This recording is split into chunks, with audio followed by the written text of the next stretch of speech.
Sir आपसे जानना चाहूँगी कि गठिया एक ऐसी बीमारी है जिसके बारे में सभी जानते हैं, लेकिन आपसे मैं जानना चाहूँगी कि इससे कैसे परहेज़ कर सकते हैं? देखिए, गठिया दो तरह के होते हैं। एक डिजेनरेटिव होता है, मीन्स कि समय के साथ जोड़ का डिजेनरेशन उसका जैसे कि गाड़ी वाड़ी का पुराना होता है तो खराबी होती है, वो जोड़ के साथ होता है। इसको डिजेनरेटिव आर्थराइटिस बोलते हैं। डिजेनरेटिव आर्थराइटिस आपके रहन सहन, आपके ज़िंदगी, आपके शरीर के ऊपर, जैसे मान लो कोई बहुत ही हैवी आदमी है, 100 केजी से ऊपर का है, तो उसका जल्दी घुटना खराब हो जाएगा। जो बहुत दुबला पतला आदमी है उसका घुटना जल्दी नहीं खराब होगा, और डिजेनरेशन का है। तो एक डिजेनरेटिव आर्थराइटिस है। दूसरा आर्थराइटिस होता है जो बीमारी होती है, जिसको हम लोग गठिया बोलते हैं, रोमेटॉइड आर्थराइटिस। एक बीमारी होती है जिसमें कि यूरिक एसिड के बढ़ जाने से जोड़ खराब हो जाता है, उसको हम लोग बोलते हैं गाउटी आर्थराइटिस। एक बीमारी होती है जिसमें इन्फेक्शन हो जाने से जोड़ खराब हो जाता है, उसको हम लोग बोलते हैं इन्फेक्टिव आर्थराइटिस। ठीक उसी तरह से किसी को चोट लग गई, उसके चलते जोड़ खराब हो गया, उसको बोलते हैं पोस्ट ट्रॉमेटिक आर्थराइटिस। कहने का मेरा मतलब हुआ कि गठिया केवल एक बीमारी नहीं है, ग्रुप ऑफ सिम्टम्स है। इसमें 10 तरह की चीज़ें हैं, और डॉक्टरों को इस बात को देखना पड़ता है कि रोगी किस तरह के बीमारी से सफ़र कर रहा है। अगर वो रोमेटॉइड आर्थराइटिस से सफ़र कर रहा है तो उसको स्पेसिफिक दवा की ज़रूरत होती है। अगर ऑस्टियो आर्थराइटिस से सफ़र कर रहा है तो दूसरी दवा है, गाउटी आर्थराइटिस से दूसरी दवा है। इसीलिए उस बात पर हम न जाएं। एज ए जनरल पब्लिक हमें मालूम होना चाहिए कि गठिया है क्या।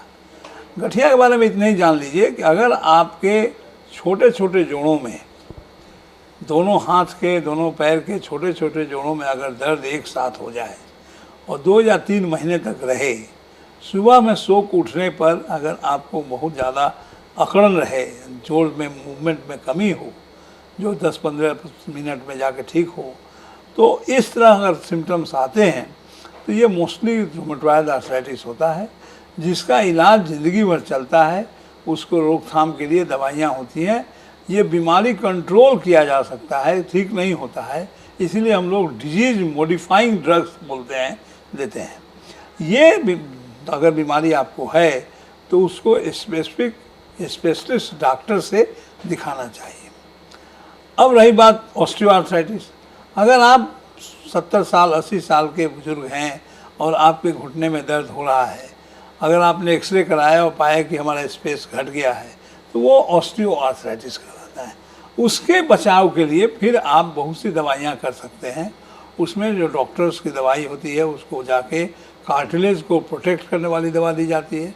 ऐसे हमारे भारतवर्ष में इतनी ज़्यादा फ्रीडम है कि पूरा अखबार हमारे जोड़ों के दर्द की दवाइयों से भरा रहता है, एडवर्टीजमेंट के रूप में। उसका कितना फ़ायदा होता है, कितना नहीं होता है, सब नहीं जानते हैं। एक कंपनी को ज़रूर फ़ायदा होता है। हम इसके बहुत खिलाफ़ हैं कि किसी भी बीमारी के लिए अखबार में निकाल जाता है कि जोड़ों का दर्द का एकमात्र दवा। ये लोग नहीं जानते हैं कि जोड़ में 10 तरह से बीमारी हो सकती है जिसके चलते दर्द होता है, लेकिन फिर भी हमारे यहाँ चलता है। तो कभी भी जोड़ में दर्द अगर हो, आर्थराइटिस हो, आर्थराइटिस मतलब है जोड़ का दर्द अगर होता है, तो अगर समय से ज़्यादा है, चोट लग गई, थोड़ा दर्द हो गया, कोई बात नहीं, लेकिन 2 या 3 महीने तक दर्द हो रहे, अगर उससे बढ़ता रहे, अगर आपको सीढ़ी चढ़ने पर, सीढ़ी से उतरने के समय में घुटने में दिक्कत होने लगे, अगर आप इंडियन स्टाइल टॉयलेट में बैठने में दिक्कत होने लगे, तो आपको स्पेशलिस्ट से दिखा करके स्पेसिफिक ट्रीटमेंट लेना चाहिए। लेकिन मसल का जो एक्सरसाइजेज है वो ज़रूर करते रहिए। तो मैं समझता हूँ कि लोगों को गुमराह न कर करके कि ये दवाई खाने से ये बीमारी ठीक हो जाएगी, ये गलत है। हर एक बीमारी की अलग स्पेसिफिक दवा होती है और उसके लिए स्पेशलिस्ट को दिखाना मैं समझता हूँ आपके स्वास्थ्य के लिए अच्छा है। जी सर, जैसा कि सर हम गठिया की बात कर रहे हैं, तो जो भी गठिया से ग्रसित है तो उन्हें क्या खाने से बचना चाहिए, क्या अच्छा, अब जैसे गठिया की बात मैंने करी, जैसे गाउट, यूरिक एसिड अगर बढ़ा हुआ है किसी का, उसके चलते अगर जोड़ खराब हुआ है तो आपको खाना पर परहेज होना चाहिए। वैसी चीज़ें हम ना खाएंगे जिससे यूरिक एसिड बढ़ता है, जैसे कि रेड मीट, पालक साग, बंधा गोभी, मसूर दाल, ज़्यादा मात्रा में पनीर, ज़्यादा मात्रा में राजमा, ज़्यादा मात्रा में चना दाल, ये जो फर्स्ट क्लास प्रोटीन है उसमें प्यूरिन होते हैं, और प्यूरिन मेटाबॉलिज्म में ही ये बीमारी होती है जिससे कि यूरिक एसिड बनता है। तो हमें वो सब चीज़ ना खानी चाहिए ताकि हमारा यूरिक एसिड ना बने। अब होता क्या है यूरिक एसिड बनने में कि हम ज़रूरत से ज़्यादा अगर हमारे शरीर में यूरिक एसिड हो जाता है तो वो क्रिस्टल के रूप में जॉइंट में जमा हो जाता है, और वो जॉइंट के रगड़ करने से जॉइंट को ख़राब करता है। तो हम बराबर अपने यूरिक एसिड को कम रखें। एक बार अगर आपका यूरिक एसिड बढ़ा हुआ मिल गया है तो आपको टेंडेंसी है, इसलिए अगर दवा खा करके भी उसको कम किए हैं तो 2 या 3 महीने पर यूरिक एसिड का जांच करा के देखते रहना चाहिए कि वो जो उसका लिमिट है, नॉर्मल लिमिट है, उससे ज़्यादा ना हो। तो यूरिक एसिड अगर हुआ तो उसके लिए हम ये खाना में परहेज़ किए। सपोज़ करो कि हम डायबिटिक हैं और डायबिटीज़ के चलते हमको आर्थराइटिस हुआ है, किसी इन्फेक्टिव आर्थराइटिस कुछ हुआ है, तो पहले हमको डायबिटीज़ को कंट्रोल करना है। उसके लिए जो खाना का परहेज़ सो करना होगा। अगर हम ओवरवेट हैं, वजन के चलते मेरा जोड़ खराब हो रहा है, तो डॉक्टर कहेंगे अपना वजन कम कीजिए। तो उसके लिए जो खाने में परहेज होगा कि आलू भात, चीनी, मिठाई, तला हुआ चीज़ मत खाइए, तो हम लोग मना करते हैं।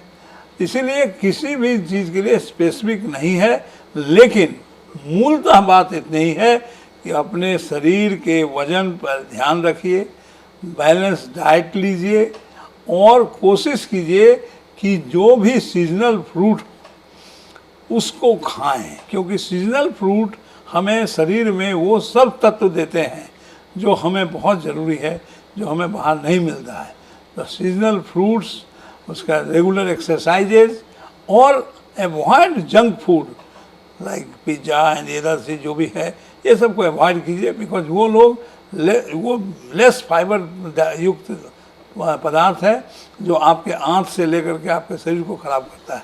इसीलिए green vegetables, fresh fruits and regular exercises से आपका गठिया से आप वंचित रहेंगे और अपने सुखद ज़िंदगी जिएंगे।